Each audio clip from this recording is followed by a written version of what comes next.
Teruslah bernapas meski hidup isinya tidak karuan, karena bisa jadi apa yang kita impikan saat ini hanya keinginan semata kita saja dan bukan keperluan utama yang kita butuhkan. Sedikit kalimat asal-asalan dari saya, Bob, selaku pemimpin upacara sekaligus direktur utama PT Bangun Siang yang ada di seluruh tata surya. Pada kesempatan kali ini saya akan merangkum sebuah film yang diangkat dari kisah nyata berjudul The Shawshank Redemption yang dirilis pada tahun 1994. Di mana film ini menceritakan kisah seorang pemuda yang mencoba kabur dari penjara yang dikenal sangat ketat dengan cara yang tidak masuk akal untuk kita pikirkan. Penasaran dengan bagaimana alur filmnya? Langsung aja kita meluncur ke dalam cerita. Berlatar di sebuah daerah mirip Bekasi bernama Ohio, Amerika Serikat, kisah akan berfokus pada seorang pria bernama Andy. Di sini Andy diceritakan sebagai seorang bankir muda sukses, masih muda tapi udah jadi sultan dan bukan sobat mendang-mending seperti kita semua. Tapi karena suatu kejadian, ia saat ini sedang berada di ruang persidangan karena suatu kasus pembunuhan di mana Andy dijadikan tersangka karena diduga membunuh istrinya beserta selingkuhannya. Glenn Quentin, the golf pro at the Snowden Hills. With what intention? I'm not sure. I really don't remember. I was upset. They arrived, you went up to the house and murdered them. Dan selama persidangan, Andy dikatakan sedang berada di TKP pada saat kejadian, dan dari bukti-bukti yang ada, ia dikaitkan dengan pembunuhan berencana dan dijatuhi hukuman 2 kali penjara seumur hidup. I see a remorseless man, Mr. Dufresne. You to serve 2 life sentences back to back, 1 for each of your victims. So be it. Setelah vonisnya dijatuhkan, Andy ditahan di penjara terkenal bernama penjara Shawshank, di mana penjara ini adalah penjara bagi penjahat kelas kakap dengan kasus kriminalitas tingkat tinggi, di mana penjara ini biasanya adalah akhir bagi tahanan di sini, karena penjara ini dikenal dipimpin oleh sosok yang begitu tegas bernama Norton, yang bertugas sebagai kepala penjara dan mempunyai cecunguk atau anak buah yang bernama Henley, atau kita sebut saja ia si Bagong, yang hal itu dibuktikan pada malam pertama Andy di sini, di mana salah satu napi baru terlihat menangis karena kena mental masuk penjara begini, dan si Bagong dengan mengisnya. Bisa kalian lihat aja sendiri kelakuannya. Badass. Talk to me. I ain't supposed to be here. Not me.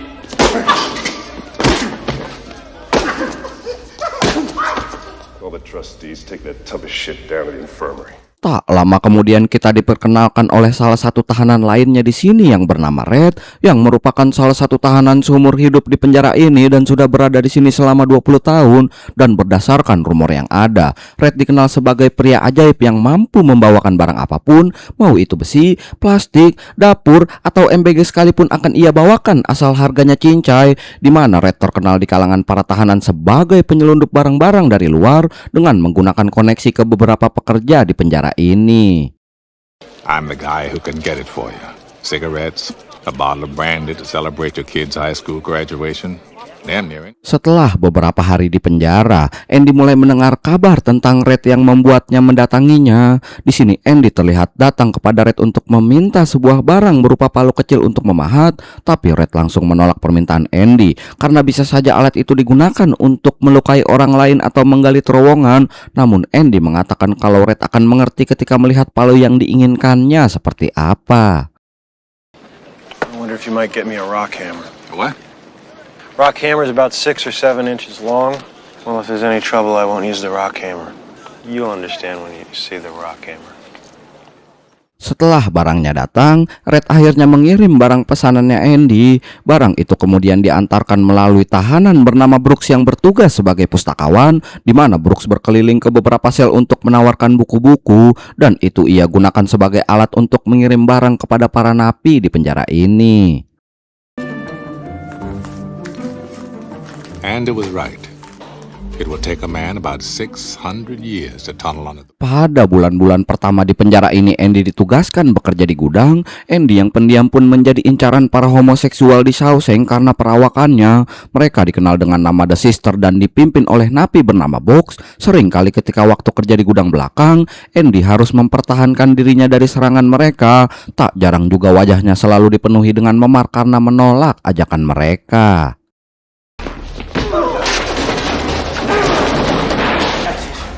Fight. Better that way. Every so often, Andy would show up with fresh bruises. Tak sekali dua kali, hal ini berlangsung hingga 2 tahun lamanya. Tapi Andy tak pernah mengeluh dan sampai di suatu saat, beberapa tahanan ditugaskan membantu perbaikan atap di salah satu gedung di luar penjara. Bukannya bekerja, Andy malah menguping pembicaraan si Bagong yang mengeluh soal mendapat warisan dari almarhum kakaknya sebesar $35.000. Namun karena ketatnya sistem pajak Amerika, hal itu berpotensi memotong uang warisannya dengan cukup besar hingga nanti sampai ke tangannya. $35,000. That's what he left me. Dollars? Dumb shit. What do you think the government's gonna do to me? At the end of the year, you figure the tax wrong, you gotta pay him out of your own pocket. Mendengar hal tersebut, Andy mengajukan diri kepada si Bagong untuk membantunya. Tapi ternyata Andy malah disangka bertindak macam-macam dengannya. Dan dengan keji di luar nalar batas manusia, yang bahkan Saiton saja kalah jauh jahatnya, Andy hampir dilempar dari atas gedung oleh si Bagong. If you do trust her, there's no reason you can't keep that 35,000. 35,000. 35,000. All of it. All of it? Namun ternyata, sebagai mantan top global urusan dunia perbankan, Andy menjelaskan bagaimana cara si Bagong bisa menghindari pajak secara legal, di mana Andy sendiri bersedia membantu secara penuh terkait pajak ini, baik dalam pengisian formulir, pajak, NPWP, SIM, KTP, dan lain-lain, agar si Bagong bisa menyimpan warisannya secara menyeluruh. Tax free? Tax free. IRS can't touch 1 cent. Perfectly legal. Go ask the IRS. They'll say the same thing. I'd only ask 3 beers apiece for each of my co-workers. Dan sebagai imbalannya, Andy hanya meminta untuk disediakan Abidin alias sebotol bir dingin setiap harinya untuk para pekerja yang susah payah dalam memperbaiki atap. Dan benar saja, Andy ternyata berhasil membantu si Bagong mendapatkan warisannya. Dan si Bagong menepati janjinya yang merupakan satu-satunya hal baik yang ia lakukan di film ini. Wound up sitting in a row at 10 o'clock in the morning, Drink up while it's cold, ladies. watching us drink his beer. I think he did it just to feel normal again.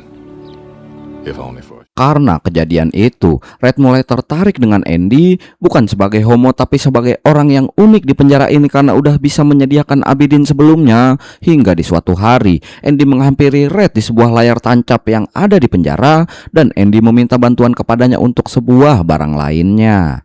What do you want? Rita Hayworth. What? Take a few weeks. Weeks. Beres memesan barang dari Red, Andy dihadang oleh The Sister di ruang proyektor. Box dan kawan-kawannya memaksa Andy untuk menghisap batangnya, tapi Andy di sini tidak gentar sedikit pun dan malah mengancam balik akan menggigit batang mereka satu persatu hingga putus. Dan akhirnya Andy harus mengalami nasib naas dan dirujak habis-habisan. Boggs didn't put anything in Andy's mouth. What they did do is beat him within an inch of his life.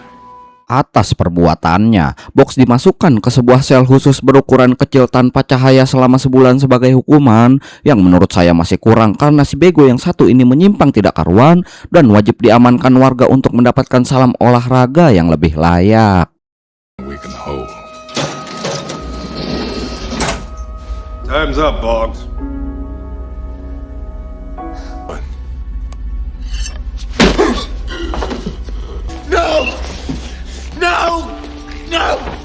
Saat kembali dari klinik sehabis dirujak oleh The Sisters, Andy dihadiahi sebuah poster wadon cantik dari Red yang merupakan barang pesanannya saat di acara layar tancap, yang juga merupakan salam kepada Andy atas kembalinya dari klinik.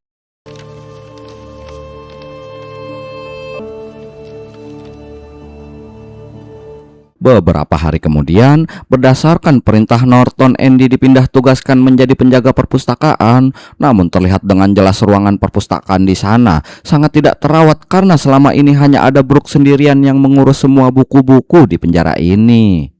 Oh, here she is. Shawshank Prison Library. Every evening I load up the cart and make my round. Dan setelah bekerja di sana, perpustakaan itu disulap menjadi sangat bagus oleh Andy yang membuat banyak orang mulai berkunjung ke sana. Karena banyaknya pengunjung di sini, Andy menjadikan Red sebagai asistennya di perpustakaan. Hey, Red, can you hand me a stack of 1040s? Menanggapi tugasnya sebagai pustakawan dengan sangat serius, ia bahkan memberanikan diri ke Norton meminta dana tambahan untuk penambahan buku baru di perpustakaan. Tapi sayangnya, keuangan Shawshank sangatlah tipis dan Andy memiliki ide lain, di mana setiap minggu ia meminta diizinkan mengirim surat ke pemerintahan untuk meminta dana bagi perpustakaan. So Andy started writing a letter a week. And still, he kept sending those letters. Singkat cerita sudah 2 tahun lebih tak satu pun surat yang dibalas, dan di suatu siang yang tenang, tiba-tiba Brooks kakek yang dikenal baik hati dan ramah berubah melakukan tindakan di luar nalar, dan tiba-tiba saja Brooks, look at me. Put the knife down. hal tersebut terjadi dikarenakan Brooks mendapat remisi setelah 50 tahun menjalani masa tahanan, yang bisa dibilang ia adalah salah satu tahanan terlama di Shawshank. Hal ini yang memicunya untuk berpikir melakukan kejahatan lagi karena sudah tidak memiliki kerabat sama sekali, dan yang tersisa hanyalah orang-orang yang ada di penjara ini. You go on now. You're free. Tak lama kemudian Brooks akhirnya dibebaskan dan bekerja di sebuah Indomaret, tapi ternyata Brooks di sini terlihat seperti orang yang tidak tahu apa-apa mengenai dunia luar, di mana Brooks akhirnya memutuskan karena sudah tidak bisa lagi mengikuti perkembangan zaman, dan ia juga kaget melihat nilai dolar saat ini. Dengan sangat menyesal saya sampaikan kalau beliau menggantung dirinya sendiri dan menjadi almarhum saat itu juga.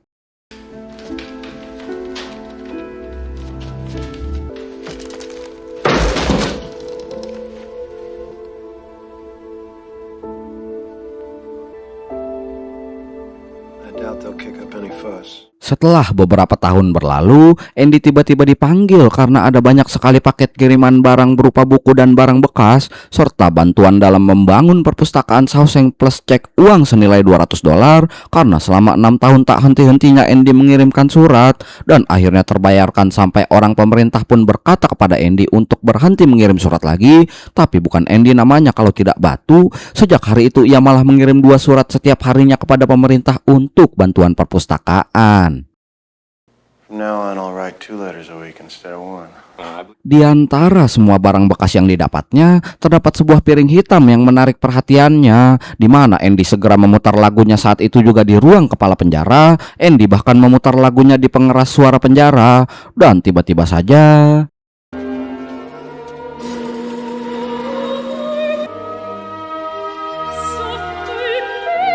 Some things are best left unsaid. Off something awful. Open the door. Dan ya, akibat kejadian itu Andy dimasukkan ke sel khusus selama 2 minggu, dan begitu keluar, ia hanya tersenyum seperti orang yang puas karena masih bisa mendengarkan lagu dan terus mengingat di kepalanya. They broke the door down before I could take requests. Was it worth 2 weeks in the hole? Easiest time I ever did. Oh, shit. I had Mr. Mozart to keep me company. He was in here. 2 tahun kemudian Andy kembali mendapat balasan atas kegigihannya dalam meminta dana ke pemerintah, yang akhirnya saat ini Andy tiap tahun akan diberikan cek senilai $500 untuk mengembangkan perpustakaan penjara.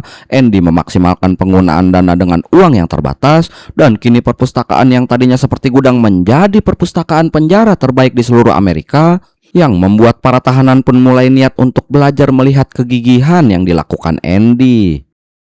By the year Kennedy was shot, Andy had transformed the storage room smelling of rat turds and turpentine, complete with a fine selection of Hank Williams. Dan pada saat yang sama, Norton membuat program kerjasama dengan pemerintah, di mana para pekerja akan diberikan pekerjaan di luar penjara dan masih dalam pengawasan, yang kalau saya tangkap, intinya ini semua hanyalah akal-akalan Norton saja dengan sumber daya pekerja para narapidana penjara dan tanpa dibayar apapun. Slave labor you got, you can underbid any contractor in town. You think about that. Karena adanya program ini, Norton menjadi punya banyak uang karena merebut hak bayaran para pekerja, dan dengan sangat busuk, di sini ia sangat membutuhkan Andy untuk mengurus segala pencucian uang miliknya agar sah secara hukum. Andy di sini terpaksa membuat sebuah identitas fiktif bernama Randall Stephen, bahkan ada akta lahir, rekening bank, sampai SIM. Uang yang Norton kini benar-benar cuci sangat bersih dengan identitas tersebut yang aslinya bahkan orangnya tidak ada di dunia nyata. 6 tahun kemudian, terdapat beberapa tahanan baru yang datang ke Shawshank. Di situ ada salah satu napi muda bernama Tommy, di mana Tommy dihukum 2 tahun penjara karena kasus yang sangat ringan. Namun ternyata ini bukan pertama kali Tommy dipenjara, karena sudah banyak tindakan kriminal kecil dan terus-terusan begitu yang membuatnya akhirnya ditahan di sini. Sounds like you've done time all over New England. I've been in and out since I was 13. You name the place, chances are I've been there. Dan pada suatu siang, tiba-tiba Tommy menemui Andy untuk meminta diajari agar bisa lulus ujian SMA. Ia termotivasi untuk merubah hidupnya selagi masih muda, di mana hal ini ternyata cukup sulit karena bahkan ia tidak bisa baca dan juga menulis. Namun tekadnya yang kuat untuk belajar sudah cukup bagi Andy untuk membantunya. S. Hingga akhirnya setahun lebih Tommy belajar di bawah pengawasannya. Kini ia siap mencoba ujiannya. Saat ujian di bawah pengawasan Andy, Tommy ternyata tetap dapat jeblok dan tak bisa menyelesaikan banyak soal. Di sini ia merasa sangat kesal karena dirinya sendiri hingga membuang lembar jawabannya ke tong sampah. Mirip kita semua kalau dapat nilai merah saat ujian biar nggak digebukin emak sepulang sekolah. 2 points, right? Tommy yang kesal pun segera pergi ke kantin karena bete dengan ujiannya. Di sini Tommy menanyakan kepada Red mengapa orang sekitar Andy bisa ada di penjara ini. Di sini Red mengisahkan kisah Andy yang tertuduh membunuh istrinya sendiri. Dan setelah mendengarnya, seketika Tommy mengingat tentang seseorang yang pernah satu sel dengannya saat di penjara sebelumnya. Karena ternyata Tommy telah bertemu dengan pelaku asli yang membunuh istrinya Andy karena si pelaku pernah menceritakannya. Got me this job one time, bussing tables at a country club. So I pick out this guy, some hotshot banker, and he's the one they pinned it on. Mengetahui kalau Andy memang bukanlah orang yang pantas di penjara, Tommy segera menghampirinya dan menjelaskan kalau ia berani menjadi saksi untuk kebebasan Andy. Dan setelah itu, Andy langsung mengajukannya kepada kepala sipir untuk kebebasannya. Tapi karena Andy sudah terlanjur menjadi alat pencuciannya, kepala sipir malah menaruhnya di ruang isolasi selama 1 bulan penuh.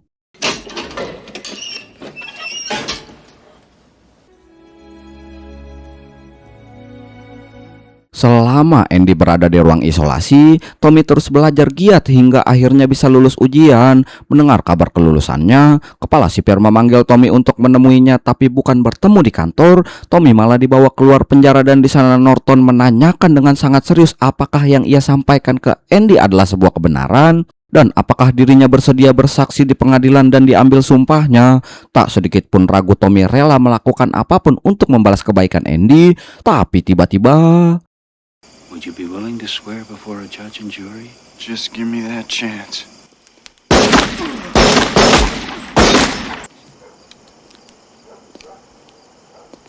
dan ya, kepala sipir ternyata resmi sama bengisnya mirip para pejabat Konoha karena tingkah lakunya. Kemudian ia mendatangi Andy untuk mengabarkan kematian Tommy, sekaligus pernyataan keras kepada Andy agar tidak berbuat yang aneh-aneh kalau tidak mau bernasib sama seperti Tommy, yang membuat Andy kicep dan hanya bisa pasrah menghadapinya.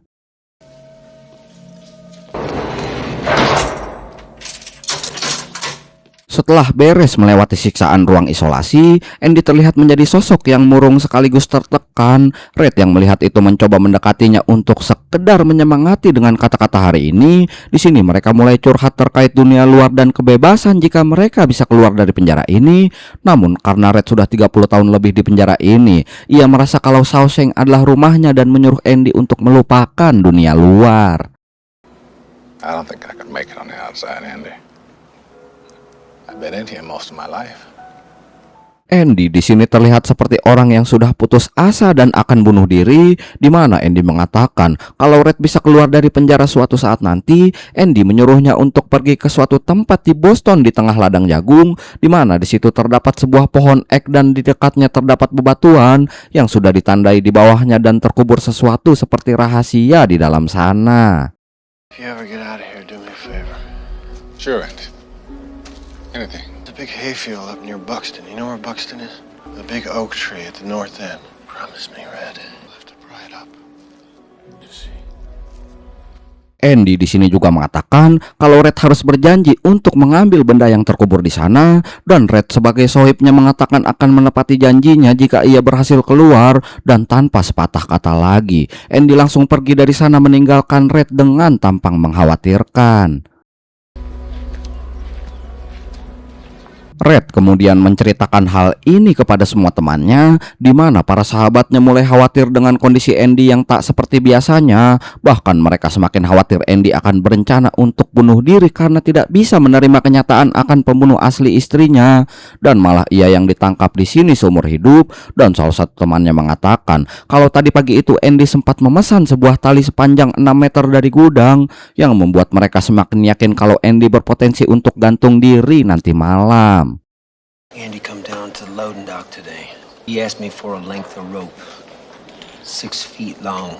Ketika malam tiba, seperti biasanya Andy menghabiskan waktu menghitung dan mencatat seluruh pemasukan kotor milik Norton, lalu memasukkan buku keuangan kembali ke berangkas. Terakhir sebelum kembali ke selnya, Norton menyuruh Andy menyemir sepatu dan membawa pakaiannya untuk segera di laundry.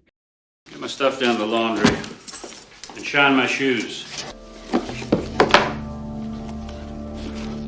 Sepanjang malam di tengah badai, Red benar-benar tak bisa tidur karena kepikiran keselamatan Andy. Dan benar saja, pagi harinya saat apel berbaris di depan sel, hanya Andy yang tak keluar dari kamar selnya, sampai salah satu petugas marah dan datang menghampiri selnya.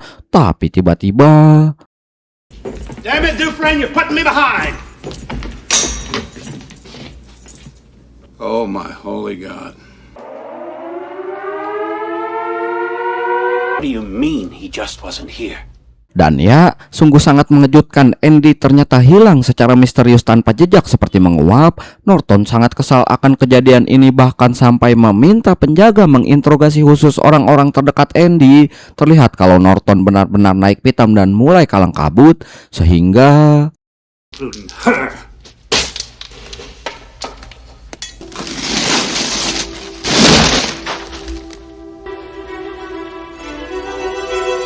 ternyata di balik poster wadon cantik yang ada di kamar Andy, selama ini terdapat terowongan yang sangat panjang yang digali oleh Andy menggunakan palu kecil yang dipesannya di awal film oleh Red. Dan akhirnya diketahui kalau Andy setiap malam mencicil galiannya pelan-pelan, yang hingga menembus tembok tebal penjara dan memakan waktu selama 19 tahun, di mana hasil galiannya ia buang sedikit demi sedikit setiap harinya di lapangan. Turns out, Andy's favorite hobby was toting a handful at a time. Di sini diperlihatkan ujung terowongan yang digali Andy ini terhubung ke saluran pembuangan utama penjara. Andy menghancurkan pipa menggunakan batu bersamaan dengan badai semalam agar tidak ketahuan. Kemudian ia merangkak melewati selokan sejauh ratusan meter hingga tiba di ujung sungai.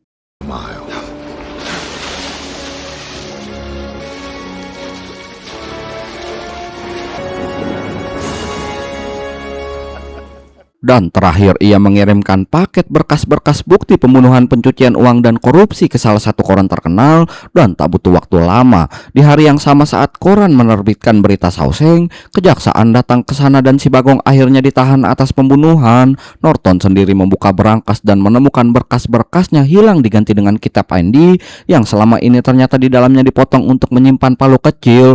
Dan tiba-tiba saja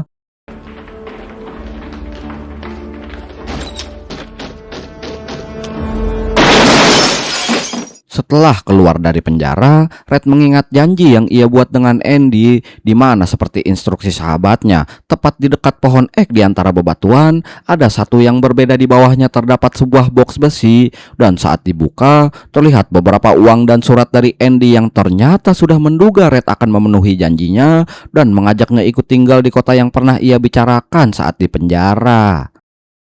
Remember, Red, hope is a good thing. I will be hoping that this letter finds you and finds you well. Akhirnya Red mulai memutuskan untuk pergi ke tempat yang diarahkan oleh Andy, dan setelah melalui perjalanan panjang, tibalah Red di pulau dengan tepian laut lepas di sekelilingnya, di mana Red di situ akhirnya bertemu dengan sohibnya yaitu Andy setelah sekian lama berpisah, dan film akhirnya selesai. Teruslah berjuang meski hidup isinya tidak karuan, karena bisa jadi kebahagiaan yang kita harapkan akan datang di masa depan. Sedikit kalimat penutup dari saya yang cukup menggambarkan film ini. Gila sih, ini film terbaik nih ya menurut gua. Ceritanya benar-benar seru, biar kata filmnya 2 jam lebih. Gak kerasa dan nontonnya kalau emang film bagus. Oke dah, segitu dulu aja nih ya dari saya. Makasih banyak nih udah nonton videonya sampai habis, dan sampai jumpa di video yang lain.